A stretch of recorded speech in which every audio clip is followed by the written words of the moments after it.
Talking about Junior Adams earlier this year, he said that it seemed like Cedric Wilson's been here for years. It doesn't seem like a first-year player, and today didn't really seem like a first-year player either. Yeah, I think he scored our first touchdown, didn't he? Catching? Yeah. Your first receiving touchdown. First receiving touchdown, yeah. So it was, Ced's a guy that I think just, you talk about fit. He came in here, he fit in, he's a hard worker. He enjoys doing the little things. He wants to be his very best, and certainly that showed up today. He got an opportunity to go out there and score a touchdown, and he made plays for us, and he's going to be a great addition to that receiving crew. I know that you probably had a lot of confidence in him, but that first catch he made, I mean, it was impressive. I mean, he was the play caller. Does that just give you more confidence to make sure that you can go at him? Well, certainly why we called it, extremely confident. He had done it. We had ran that a few times in practice, and had gotten several different looks at it, and he executed it well, and sometimes tough. And Brett did a good job. Brett hung in there, made some good throws. We didn't talk about anybody individually necessarily today, but certainly very proud of Brett, for being executing the way he did and operating in this environment. But those wideouts stepped up. I thought the O-line, I saw Brett down maybe once or twice. One of that was by scheme. That wasn't the O-line, and we corrected that. But overall, those guys all played well. You mentioned the true freshman, Alexander Madison, I think, ended up leading you guys in rushing today. You said we'd probably see him. How impressive was he? Yeah, from what I saw, I was impressed. And probably more so just it wasn't too big for him. I thought he went in there and he didn't hesitate. That's probably the biggest thing. I think with any freshman that goes in there and plays, is there going to be a hesitation? From what I saw, I didn't see any of those freshmen hesitate. They played hard, they played fast. Certainly everything wasn't right, but that's the game of football.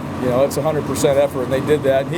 He showed up. He's going to be a guy with the more carries he gets, he will get better. And for us to be able to have him as part of our depth at running back is going to help us. What does it say about your team? You come down here, long trip, the morning start, humidity, all that stuff we've been talking about for a while, and you come down here and win by 35. Well, I think it says they prepared. I think the coaches and the players all prepared themselves very well. And certainly felt good about the game plan, but our strength staff did a great job. We knew this was coming. Our training staff did a great job. We knew this was coming. So when we got down here, I think a lot of guys were kind of like, it's about like the indoor. And it's not, but it's close enough. That's the best we could do. But at least in their minds, they were prepared, and certainly their bodies physically, and then from a hydration standpoint, that didn't seem to bother us, and we were able to go out there and play. And then we had the mojo early on in the game, and that obviously, as a player, when you're out there, you got a little bit of that. It certainly helps. Chancellor James obviously didn't play. Do you expect him next game? Do expect him next game. And Evan obviously stepped in for him. It seems like he did a good job out there too. I thought he did. I really do. I don't know all assignment-wise, but Evan, probably the last week of practice, he just showed up. He's always been there, but he just showed up. And I thought today too, I know he had a penalty, and he was certainly right there. I think it's questionable. It always is. But he had some big hits. He had some really good tackles. But he was talking, and he was leading. And so we'll go back and watch the tape. I mean, certainly you guys get a chance to play. You're going to make sure that if they're doing things right, they're going to keep playing and have a chance to do that. Is there some concern with Martirano there? We saw him go out and then with the knee brace. Yeah, there's concern about him. I don't know how long. Certainly couldn't come back in for the game. Usually that could mean that he might not be playing the next game. We'll find out.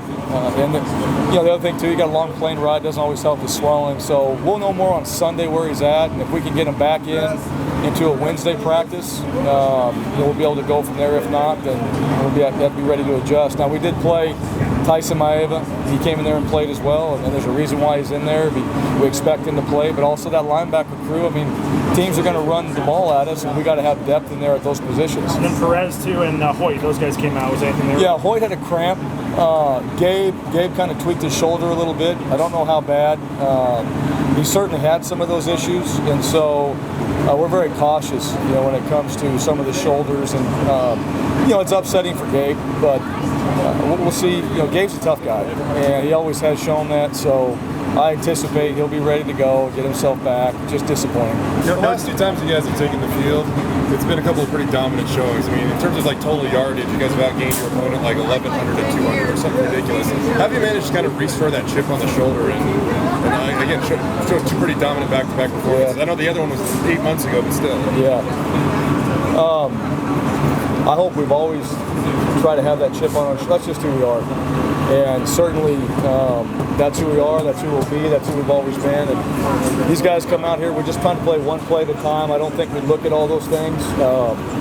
And everybody, you see the multiple groups that get in there and get a chance to play. Go make your play count, whatever that is. Sid, Thomas, whoever, defense. And I think that's just the mindset. If we can keep doing that, the score will take care of itself. It usually does. Did you get any clarity on Jake? And also with that, it seems like Alec Danin's played well too. Yeah, Alec did play well. Yeah, Jake wasn't ready to play today. I'll say this, Jake was with us today. He felt a lot better when he was here. He's moving around a lot better. What does that mean? If Jake Rowe can get in there and play even kind of, we're going to have Jake Rowe get in there and play. And I think we're at a week-to-week base right now. But I thought Alec played well. Certainly Jake Knight. Jake Knight had some plays today that I saw. He had a couple hits now, one in particular. Very physical out there. And it was good, you know what, to have Chase Blakely out there.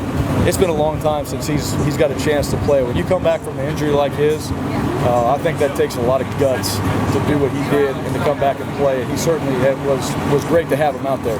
I know you guys are trying to celebrate. Last year we talked about that, celebrating after the wins and stuff, but it seemed pretty excited in there. And I know you've done a lot of talk the last 7-8 months. Yeah. It's kind of just overboard there, I guess. We're going to enjoy it. I don't think there's anything wrong with that. And especially this first one, you worked that long. I mean, there's just a lot of excitement to come in here, and these guys played well. There's nothing wrong with that. Enjoy the game.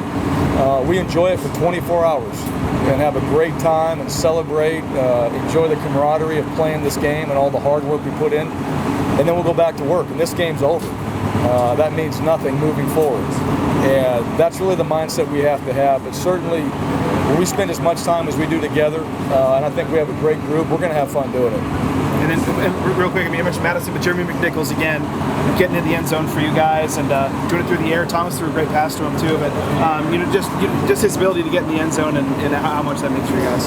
Thomas threw a pass. Yeah, he called his own number on that one there. Did he really? No, he has to throw one usually. Yeah, it's I think McNichols he gives us the option to do a variety of things. And certainly Devin Demas motioned out, caught a pass. Alexander Madison playing. You got Ryan Wolpen in there. I mean, there's a good group, a competitive group amongst each other in a good way in the backfield there. So certainly excited about McNichols. And I know we had some really good numbers by guys and all that, but the focus was how do we play together? And that's really why I think this last team that we had, the Poinsettia Bowl, and this team right now, is probably why they played well. Is there such a thing as being too open? McNichols on that trip club? No, not in our world. Yeah, the more open, the better. He's certainly, key ingredient there, and the stuff that no one ever notices. Alec Daines opened him up. If Alec didn't do what he did, and he made a slight adjustment based off what they were doing coverage-wise, it's never been that open. So Alec was the reason why it was opened up, and the other two just executed the play. Your play caller do well today? I thought the defensive play caller was very good. Offensively, no.